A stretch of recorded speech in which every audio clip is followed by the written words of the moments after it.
أعوذ بالله من الشيطان الرجيم. بسم الله الرحمن الرحيم. لكن الراسخون في العلم منهم والمؤمنون يؤمنون بما أنزل إليك وما أنزل من قبلك والمقيمين الصلاة والمؤتون الزكاة والمؤمنون بالله واليوم الآخر أولئك سنؤتيهم أجرا عظيما. الحمد لله والصلاة والسلام على رسول الله من علم.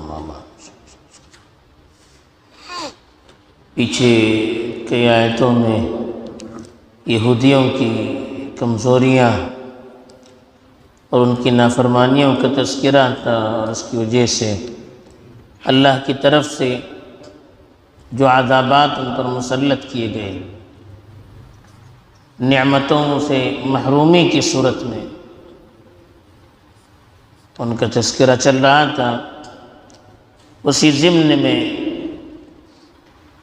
اللہ تعالیٰ نے ایک وضاحت کر دی کہ اکثر و بیشتر یہودیوں نے اپنی اسی روش کو برقرار رکھا، رسولوں کی نافرمانی کی، خاص طور پر رسول اللہ صلی اللہ علیہ وسلم کو جھٹلایا، کتابوں کو جھٹلایا، اور اس طرح کی بے ادبی اور بے حرمتی کا کام کیا. لیکن یہودیوں میں بھی کچھ راسخ علماء تھے جو دینی علوم میں بھرپور بھی تھے اور دین پر جمے ہوئے بھی تھے، اور کچھ خالص مومن بھی تھے جنہوں نے اپنی کتابوں کی تعلیمات کے مطابق عمل بھی کیا اور رسول اللہ کی دعوت کو قبول بھی کر لیا. گنے چنے چند لوگ تھے، ورنہ یہودیوں میں علماء بھی بہت تھے. لیکن اکثر و بیشتر علماء ظاہری طور پر دین کا اور علم کا لبادہ اوڑھے ہوئے تھے، اندرونی طور پر بالکل خالی تھے، کھوکھلے تھے. اس لیے انہوں نے بھی اپنی قوم کا ان تمام چیزوں میں ساتھ دیا جن چیزوں کا پیچھے تذکرہ کیا گیا، اور وہ محروم بھی رہے اللہ کی طرف سے. اور جو عذابات مختلف صورتوں میں ان پر مسلط کیے گئے تھے، ان عذابات کے وہ بھی مستحق بنے. لیکن چند جو نیک لوگ تھے جو دین پر جمے رہے اور اپنی کتابوں میں جو پیشن گوئیاں تھیں ان کی بھی تصدیق کی اور قرآن مجید کی بھی تصدیق کی، ان کا تذکرہ کرتے ہوئے اللہ تعالیٰ فرماتے ہیں لیکن الراسخون فی العلم منہم والمؤمنون، لیکن ان میں سے راسخ فی العلم اور مومن. راسخ فی العلم کا مطلب ہے جو علم میں بالکل پختہ اور دین پر جمے ہوئے، صرف علم کے حامل نہ ہو بلکہ اپنے دین پر پوری طرح سے جمے ہوں، عمل کر رہے ہیں، جو پڑھا تھا اس کی تصدیق بھی کرتے ہیں اور اس کے مطابق زندگی بھی گزارتے ہیں. والمؤمنون، وہ مومن جو دینی احکام کے پابند تھے. راسخ فی العلم تو نہیں رہے، جو علماء کا مقام تھا اس مقام پر تو نہیں تھے، لیکن دیندار تھے، اپنی صحیح فطرت پر باقی تھے. یہ لوگ کون تھے؟ یؤمنون بما انزل الیک وما انزل من قبل، تم پر جو کتاب نازل کی گئی اس پر بھی ایمان لاتے ہیں، اور تم سے پیشرو انبیاء پر جو کتابیں نازل کی گئی تھی ان پر بھی ایمان لاتے ہیں. یہ صحیح لوگ ہیں یہ لوگ ساری یہودیوں کی کمزوریوں اور بےہودگیوں کے باوجود ان کی قوم میں باقی تھے، اور انہیں گنے چنے لوگوں میں سے کچھ لوگوں نے اسلام قبول کیا۔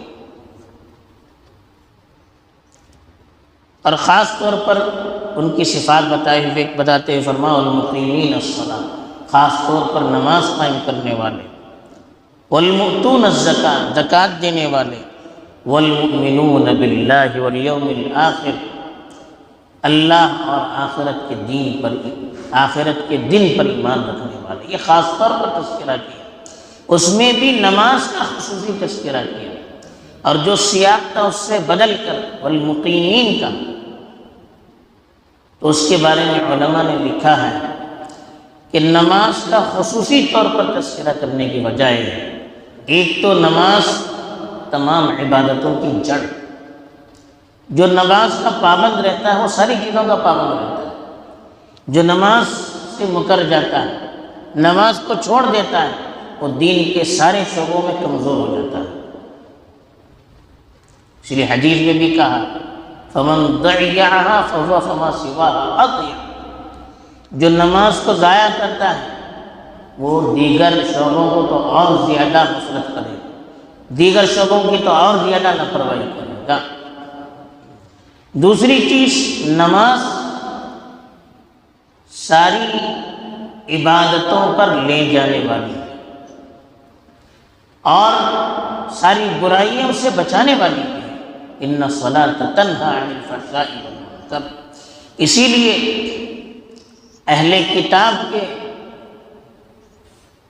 علماء اور ان کے دینداروں کی جو کمزوریاں بیان کی گئی، اس میں یہ بھی کہا کہ فخلف من بعدهم خلف اضاعوا الصلاۃ واتبعوا الشہوات، ان کے بعد ایسی نامراد قومیں پیدا ہوئی جنہوں نے نماز کو ضائع کیا اور اپنی خواہشات کے پیچھے چلے۔ تو نماز کو جن جن اہل کتاب نے چھوڑ دیا وہ سب گمراہ ہو گئے، اور جو گنے چنے نماز کے پابند رہے وہ بعد میں دین اسلام کو قبول کرنے والے بھی مل گئے۔ تو اسی لیے خاص طور پر نماز کا یہاں سیاق بدل کر حالت نصبی نے بتایا والمقیمین الصلاۃ، بالخصوص وہ لوگ جو نماز قائم کرنے والے ہیں۔ ان لوگوں نے اللہ کے نبی کی کتاب کی بھی اور پچھلی کتابوں کی بھی توثیق کی، اور یہی لوگ ہوتے ہیں جو زکوٰۃ بھی ادا کرنے والے ہوتے ہیں، اس لیے کہ یہودی مال کے بڑے حریص تھے۔ خاص طور پر ان کے جو احبار تھے، علماء اور دینی پیشوا کہلاتے تھے، وہ بھی دین اپنے مال کے حریص تھے، دوسروں کو مال خرچ کرنے کے لیے کہتے تھے اور خود مال جمع کر کے رکھتے تھے، اور دنیاوی مفاد کے لیے الٹے سیدھے فتوے دیا کرتے تھے۔ تو مال کا خرچ کرنا ان کے لیے بڑا مشکل تھا۔ تو ان میں جو یہ لوگ تھے مال کو خرچ کرنے والے تھے، ان لوگوں نے اللہ کے نبی پر ایمان لانے کو، ان لوگوں نے اللہ کے نبی پر ایمان بھی لے، اللہ کے نبی کی کتاب پر ایمان لے آئے یہ لوگ، اور ان لوگوں نے اللہ کے نبی کی تصدیق بھی کی۔ تو اسی لیے خاص طور پر ان صفات کا تذکرہ کیا۔ پھر آخر میں جو صفت کی والمؤمنون باللہ والیوم الآخر، حالانکہ مومن ہوں گے، راسخ العلم ہوں گے تو اللہ پر اور آخرت پر یقین رکھنے والے ضرور ہوں گے۔ پھر تذکرہ کرتے ہوئے کہا کہ سب کی بنیاد تو یہی ہے، اللہ پر ایمان اور آخرت پر ایمان، یہی وہ ایمانی صفات ہیں جو دیگر تمام شعبوں پر عمل کرنے والوں پر ابھارنے والی ہے۔ جب تک اللہ پر ایمان مضبوط نہیں رہے گا، آخرت کا احساس نہیں ہوگا، اس پر یقین نہیں ہوگا، تب تک اسی عمل پر انسان تیار نہیں ہو سکتا۔ تو یہ گویا کہ سب کے لیے جان اور روح کی صورت ہے، اس لیے بار بار اس کا تذکرہ کیا۔ کہا ایسے جو لوگ اہل کتاب میں تھے اولئک سنؤتیہم اجرا عظیما، ایسے لوگوں کے لیے ہم عنقریب اجر عظیم سے نوازیں گے، ایسے لوگوں کو ہم اجر عظیم سے نوازیں گے۔ جیسے اللہ کی نافرمانی کرنے والوں کو کہا کہ وَأَعْتَدْنَا لِلْكَافِرِينَ مِنْهُمْ عَذَابًا أَلِيمًا، ان میں سے جو کافر ہیں ان کے لیے دردناک عذاب ہوگا۔ فَبِظُلْمٍ مِّنَ الَّذِينَ هَادُوا حرمنا علیہم طیبات احلت لہم کا، کہ ان پر بہت سی حلال چیزیں بھی حرام قرار دی گئی۔ ایسے ہی جو نیک لوگ تھے ان کے بارے میں کہا کہ ان کو اللہ تعالیٰ اجر عظیم سے نوازنے والے ہیں۔ تو یہ قرآن کا اعتدال ہے کہ قرآن جہاں ان کی برائیوں کا تذکرہ کیا، برے لوگوں کا تذکرہ کیا، تو اسی کے ساتھ ساتھ جو چندے نیک مومن تھے، راسخ فی العلم تھے، جنہوں نے اللہ کے نبی کی بات مانی، اپنی شریعت کی بھی اپنے زمانے میں پیروی کی، اور آخرت پر ان کا ایمان بھی تھا، ان کی صفات کا تذکرہ کیا، اور بتایا کہ جو اچھے کام کرنے والے ہوتے ہیں یہ اچھائی ہمیشہ ان کو اچھائی تک پہنچاتی ہے۔ تو جو لوگ آخرت پر یقین رکھنے والے تھے، نمازوں کی پابندی کرنے والے تھے، صدقہ و خیرات کرنے والے تھے، یہ صفات ان کو ہمیشہ سیدھے راستے کی طرف لے جاتی رہی۔ اور جب دین اسلام لے کر رسول اللہ آئے تو یہ رسول اللہ پر، ان کی کتاب پر بھی ایمان لے آئے۔ تو ہمیں بھی ان صفات کی پیروی کرنا چاہیے، اس پر جمے رہنا چاہیے، تاکہ اللہ تعالی ہماری بھی حفاظت بھی فرمائے اور خیر کی طرف رہبری بھی فرمائے۔ آمین وآخر دعوانا الحمدللہ رب العالمین۔ سبحان اللہ۔